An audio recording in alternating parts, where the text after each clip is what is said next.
Hello students, आज हम आपके लिए लेके आए हैं रेजोनेंस पार्ट 3, जो कि बहुत ही बेनिफिशियल होगा जेईई और नीट स्टूडेंट्स के लिए। तो इस पार्ट के अंदर हम क्या पढ़ेंगे? इस पार्ट के अंदर हम पढ़ेंगे कि कैसे पहचान हो कि मॉलिक्यूल्स के अंदर डीलोकेलाइजेशन और रेजोनेंस हो रहा है। सेकंड, हम लुईस स्ट्रक्चर जब बनाएंगे पर्टिकुलर मॉलिक्यूल के, तो उनका स्टेबिलिटी का कंपैरिजन कैसे करें, उसके कुछ रूल्स हैं। और हम लास्ट में पढ़ेंगे previous years questions of JEE NEET. ठीक है, तो चलिए स्टार्ट करते हैं रेजोनेंस पार्ट 3।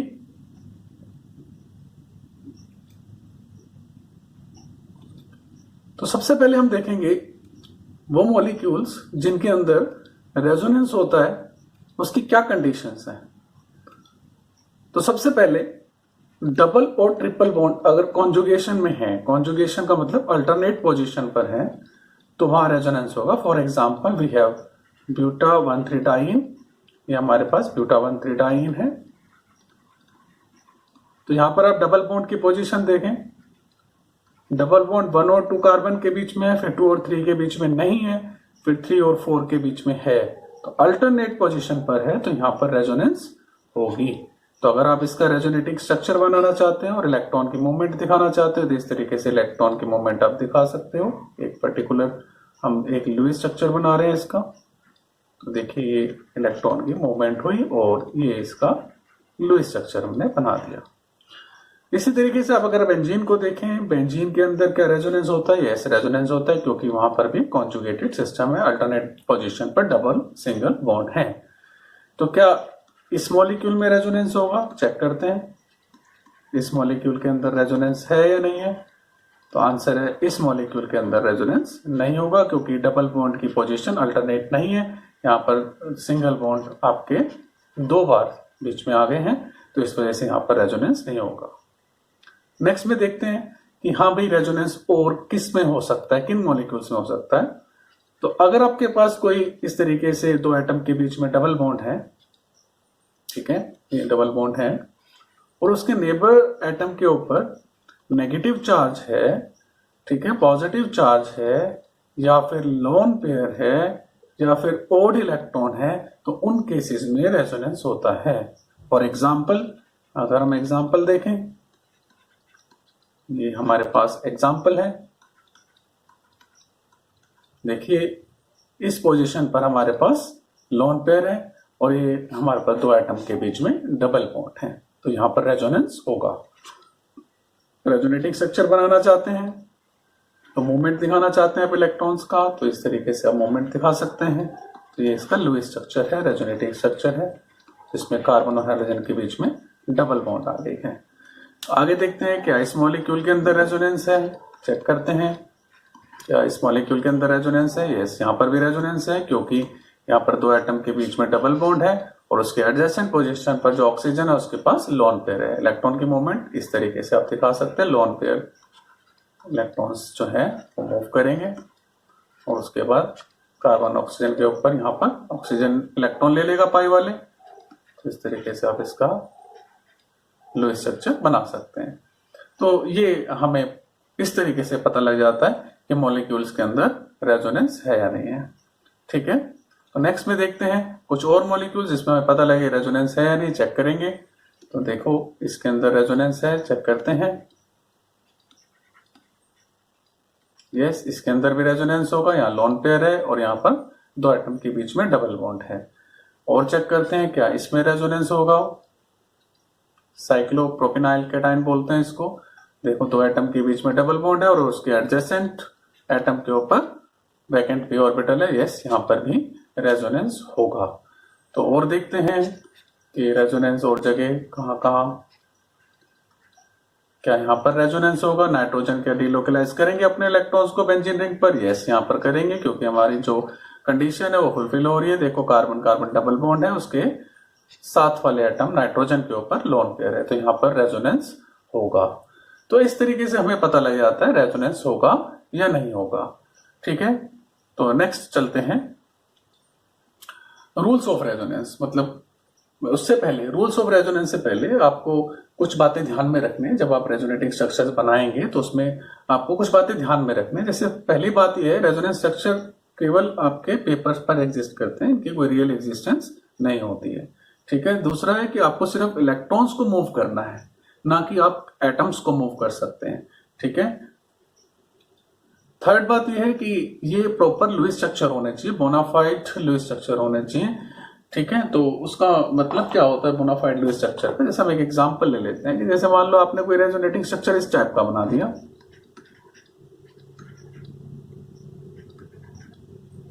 ठीक है,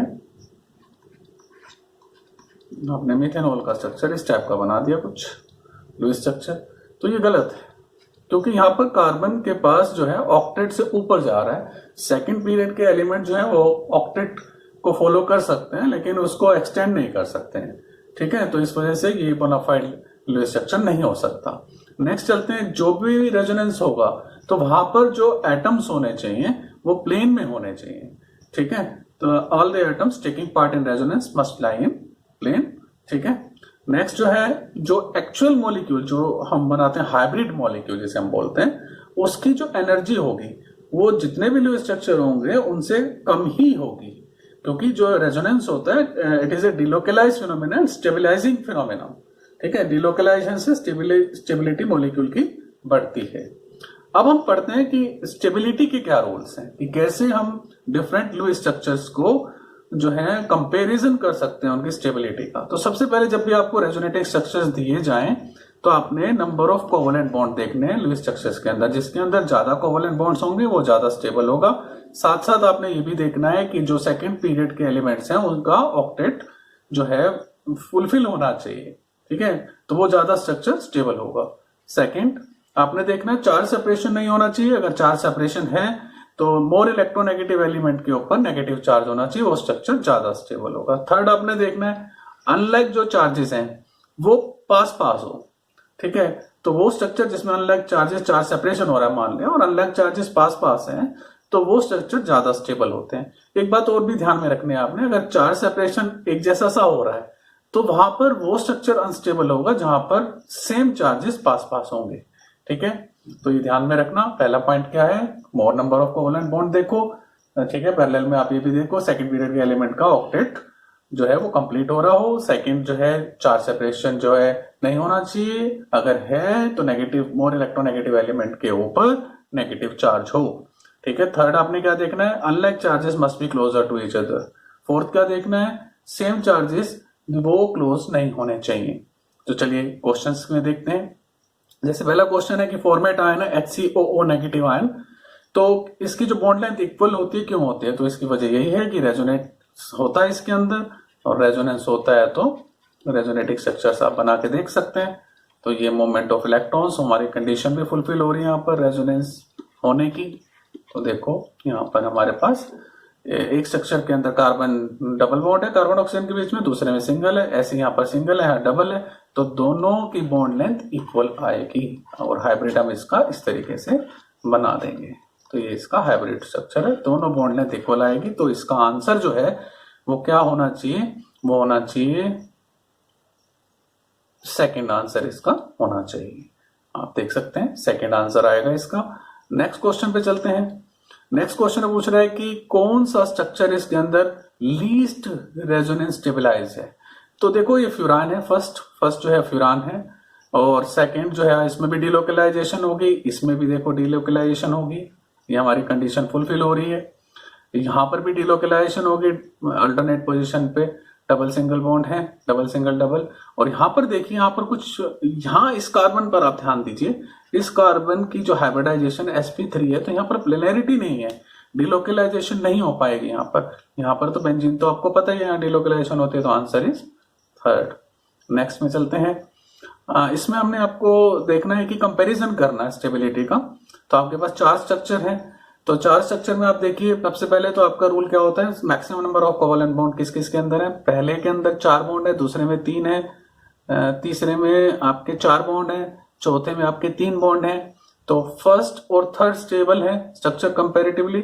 तो फर्स्ट और थर्ड में से कौन सा ज्यादा स्टेबल है वो देखते हैं। फर्स्ट और थर्ड में से ज्यादा स्टेबल है, आप देखो फर्स्ट, क्योंकि negative charge more electronegative element के ऊपर है, और लेकिन थर्ड में ऐसा नहीं है। और सेकंड और फोर्थ में से कौन ज्यादा स्टेबल है, सेकंड और फोर्थ में दोनों में 3 बॉन्ड है, और चार्ज सेपरेशन हो रहा है, लेकिन नेगेटिव चार्ज सेकंड के अंदर मोर इलेक्ट्रोनेगेटिव एलिमेंट के ऊपर है, तो इस वजह से सेकंड इज मोर स्टेबल। तो ये आपका ऑर्डर रहेगा। तो ऑर्डर के अकॉर्डिंग आप ऑप्शन देख सकते हैं, ऑप्शन बी, ठीक है, ये इसका आंसर होगा। तो नेक्स्ट पे चलते हैं। नेक्स्ट क्वेश्चन में आप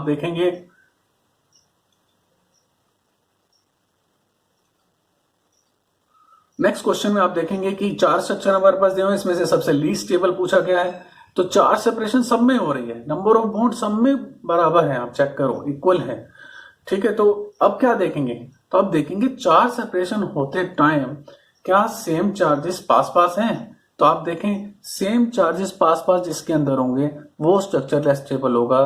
तो ऐसा आप किस में देख पा रहे हैं, ऐसा आप देख पा रहे हैं ये सेम चार्जेस पास पास हैं, देखिए ये सेम चार्जेस पास पास हैं, लेकिन और स्ट्रक्चर में ऐसा नहीं है। तो लीस्ट पूछा गया, कंपैरिजन तो पूछा नहीं है, तो इसलिए आंसर आया आपका ए।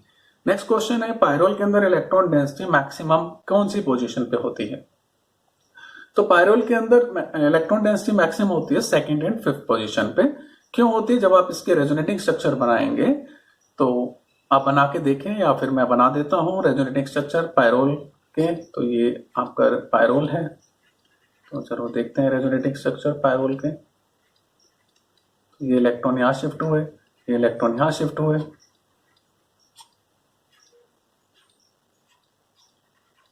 तो देखें ये डबल बॉन्ड यहां पर आ गया, नाइट्रोजन के ऊपर प्लस चार्ज आ गया, नेगेटिव चार्ज हो गया।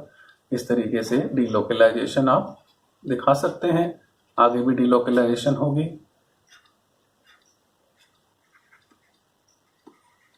यहाँ नेगेटिव चार्ज आ गया, डबल बॉन्ड वैसे के वैसे रहेगा, और यहाँ पर डबल बॉन्ड आ गया, नाइट्रोजन के ऊपर प्लस चार्ज है। फिर आगे भी डीलोकलाइजेशन होगी, ये इलेक्ट्रॉन यहाँ शिफ्ट हो जाएंगे, ये इलेक्ट्रॉन आगे शिफ्ट हो जाएंगे। तो इस तरीके से यहाँ पर भी आप देख सकते हैं एक और लुईस स्ट्रक्चर बनेगा। तो यहाँ पर डबल बॉन्ड आ गया, यहाँ पर डबल बॉन्ड ऑलरेडी था, तो यहाँ नेगेटिव चार्ज आया, नाइट्रोजन के ऊपर पॉजिटिव चार्ज, क्योंकि चार बॉन्ड आप देख रहे हैं 2 3 4 हैं। ऐसे ही आप आगे भी इसको बना सकते हैं। तो देखिए ये आपके पास आया, ये क्वेश्चन नीट में आया हुआ है, ठीक है। तो ये आपके पास डबल बॉन्ड और ये ऑलरेडी था, तो ये आपके पास प्लस चार्ज, ठीक है। तो इस तरीके से आप आगे इसको फर्दर फिर बना सकते हैं, ठीक है।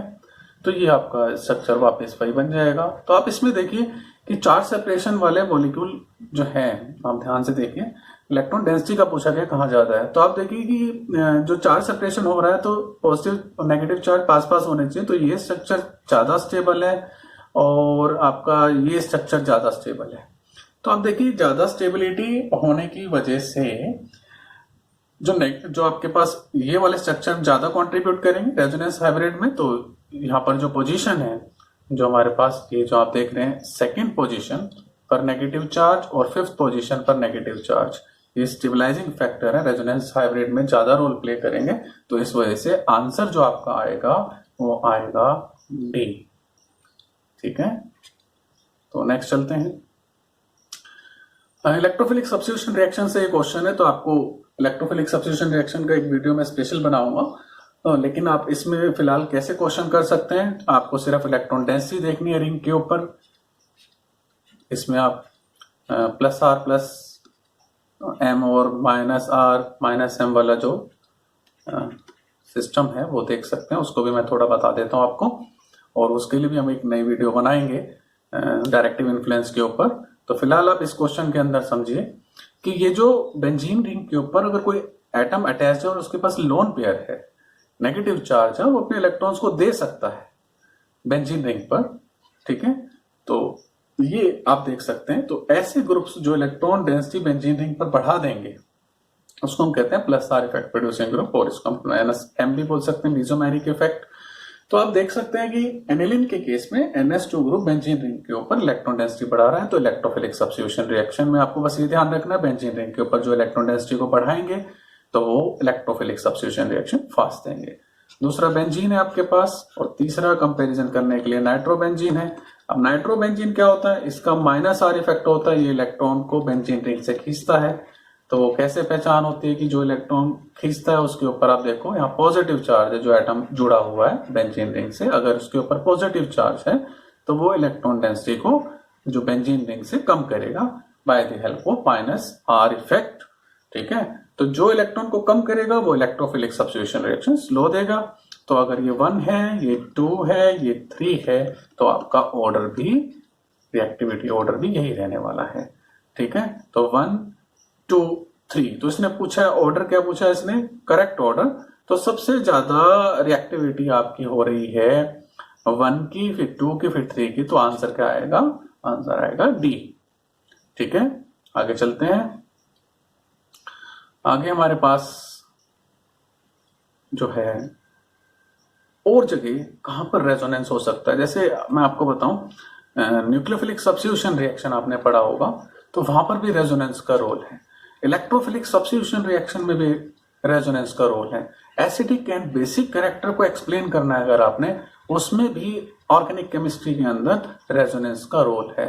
ऐसे अगर आपने stability of carbocation carbon ion को एक्सप्लेन करना है तो उसमें भी रेजोनेंस का रोल है। Carbocation, carbon ion, free radical, तो इन सब की स्टेबिलिटी में भी रेजोनेंस का रोल है। तो रेजोनेंस बहुत जगह यूज होता है बच्चों। तो हम जो है नेक्स्ट वीडियो के अंदर ये लेके आएंगे कि एसिडिक एंड बेसिक कैरेक्टर कैसे रेगुलेट होता है, और डायरेक्टिव इन्फ्लुएंस का भी हम एक वीडियो बना सकते हैं। ठीक है, तो हम नेक्स्ट वीडियोस के अंदर यही जो एप्लीकेशंस हैं रेजोनेंस के अंदर, ऑर्गेनिक केमिस्ट्री के अंदर, तो वो एप्लीकेशंस हम लेके आएंगे। हो सकता है इसके 2 पार्ट और बने, तो उसमें सारा ये कवर हो जाएगा रेजोनेंस। तो हम नेक्स्ट पार्ट के अंदर और क्वेश्चंस में लेके आएंगे। तो आज हम इतना ही करते हैं, तो मिलते हैं फिर नेक्स्ट वीडियो के अंदर।